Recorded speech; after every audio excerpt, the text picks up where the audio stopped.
Hey everyone, welcome to podcast episode number 27. We're going to do something a little bit different today. We're actually going to do a shorter version of the podcast. We're going to do a couple of these small ones and we'll hit you later in the week with a longer one. Today I'm going to talk a little bit about, I'm going to rant about why I eat at the same restaurant 2 to 3 times a week. And then also go into a podcast question I received and where we reveal the winner of the Yeti Hopper. In which I talk about cheat meals and why cheat meals are stupid. Not so much eating the cheat meal, but the whole idea of cheat meal. So listen up, it's a shorter one, and hope you enjoy the show.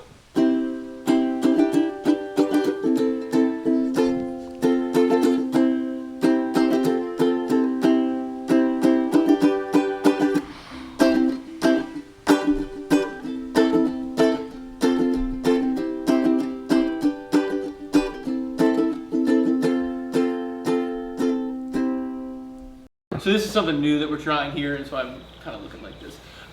This is podcast episode 27. We're going to do a couple of these short ones, and then we'll do like 1 or 2 longer ones during the week. But today you can see or hear, if you're just listening, I'm by myself. Stephen wanted me to do this one by myself and wanted me to rant on a few things that we were talking about. I'm actually keeping an eye on my computer because unfortunately the Brussels attacks happened today, and we're actually running some breaking news emails out to the email subscribers out there. 2 million of them, by the way. And so I'm just kind of keeping an eye on that. Really sad thing that happened. 30 people died, 230 injured, and ISIS took responsibility for it. Really sad. And on top of that too, we just found out Rob Ford died, the Toronto mayor, from cancer as well. He was a character, but obviously it's never a good time when somebody passes away. So the one thing that we actually did want to talk about, with those aside, was there's a question that I get all the time. Which is, why do I go to the same restaurant 2 to 3 times a week? And there's this one really cool restaurant that I like. It's around here where I live. And it kind of goes in the same reason of why I wear the same colored t-shirt. You could say I'm boring. You could say, it's not too, I'm exploring the world or whatever. But the main reason is I have this sense of, it's not so much comfortability, it's just trying to lessen the worries of what we have in this world. I mean, there's a lot of obviously really bad shit going on, and so and I really look deep, and this is like a really deep question when people ask me this all the time. I kind of get serious about it, which people could say, why do you go eat same place 2 or 3 times? They just kind of say, oh, I love it, whatever. No, but there's something deeper there, which is it's a place where that I go.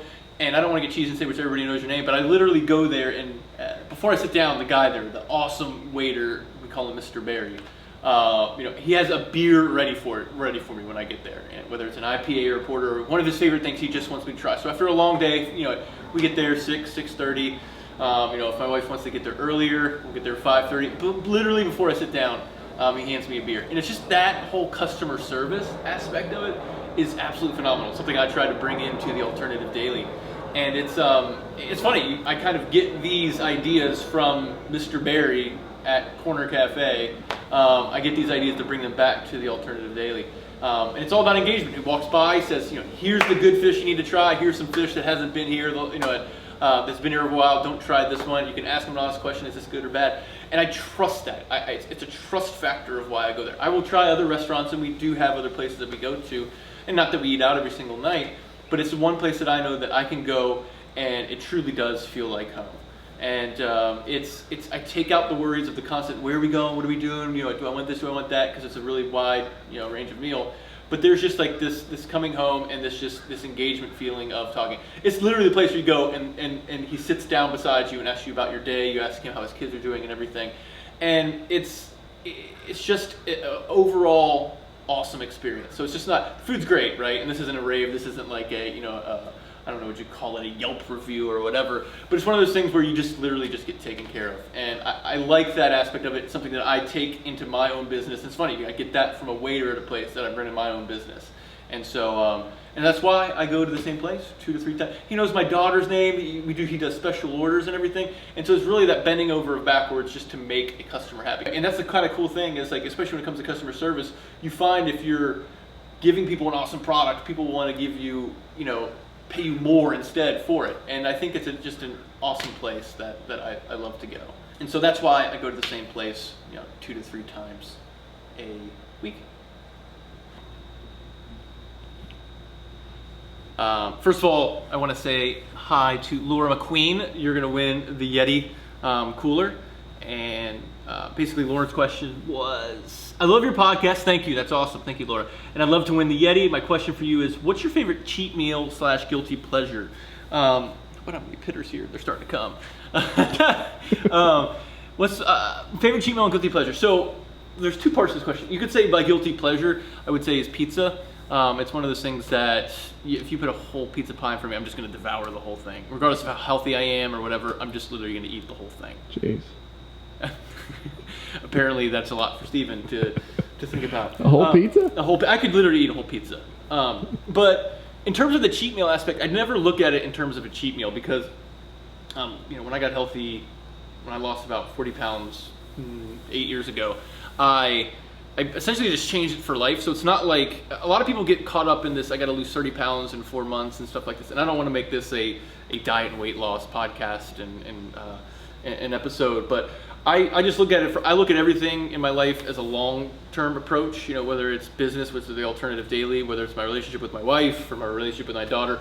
We can get so lost in kind of that moment of, I got to do this or I got to do that, I got to lose 30 pounds, or my daughter just, is screaming and throwing a tantrum and I'm like, oh my God, what am I going to do? And something I'm trying, and it's hard to do, is look long-term, 5, 10, 15, 20, 30, 40, 50 years from now. And so when I decided to get healthy, it was more of like, I'm going to work out every day. I'm going to go for my run every day. And so when people say, why aren't you doing weights right now? Because right now for me, running is fun. And running, I listen to a lot of audio books and podcasts. And so for right now, it's what works for me. And I just don't do it, like I'm not doing it to try and get cut right now. It's just what's working and what's fun. It's going to fall off. I'm going to get bored with it in a couple months. And then I'll try something else and eventually come back to it. And so when it comes to cheat meals, like I don't look at eating pizza as a cheat meal. I look at it as it's just part of my human experience of I really want a pizza and I could do it. I think the bigger thing is having the of not going into it like every single day and saying I'm gonna eat pizza. It's a discipline, right? And so to call it a cheat meal, I really hate that term because so many people say, oh, well, here we are in March and by May I gotta have, drop 20 pounds so I can fit into the, the bikini. Well, what about in December? Do you not want the opportunity to be in a bikini in December? I'm not talking specifically to you, Laura, on that at all. I'm just saying, if you look at things from a long tail approach, everything, in terms of, life, business, relationships, everything, it's so much better. And it takes so much anxiety away when you say, okay, here's the course of action over the next 20 or 30 years. And that's not, there's definitely some philosophies that kind of go into being in the moment, but that's not, that's not necessarily what I'm going into here. It's, it's having that long-term thought process that actually brings you back to the moment. And so it makes you a little less anxiety ridden. And so that's how I take it in terms of health. Cheat meals, I hate calling it a cheat meal. I'll just say I'm eating a pizza. I don't give a shit. I'll eat a pizza and it's fine. So, but it's the same thing. Actually, it's funny. I want to go into like with my daughter.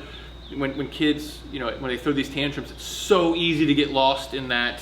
Oh my God, is this ever going to end? Is this tantrum ever going to end? There's no way I'm getting this human being in that car right now. But it does. And if you have that long-term approach and outlook on it, it really, really, really calms the anxiety. And it's definitely helped my business out a lot too, because if you try and publish, and you're trying to make monthly numbers and quarterly numbers, if you have a more 5 to 10 year outlook, it makes things so much easier. And so that's my advice, Laura. So my cheat meal, I don't have them. I hate that term. However, my guilty pleasure is pizza. Absolutely pizza. So that's going to do it for this short podcast. Also, I don't necessarily wear socks all the time. I like it to not wear socks. My shoes probably stink after that. But anyways, thank you for listening to podcast number 27. Yep, podcast 27. And we'll probably do one more this week where we have a little bit longer segment with me, Megan, and maybe Ralph if I don't kick him out of it. Everybody have a great week. Thoughts are with the folks from Brussels. And we'll catch up with you guys later on.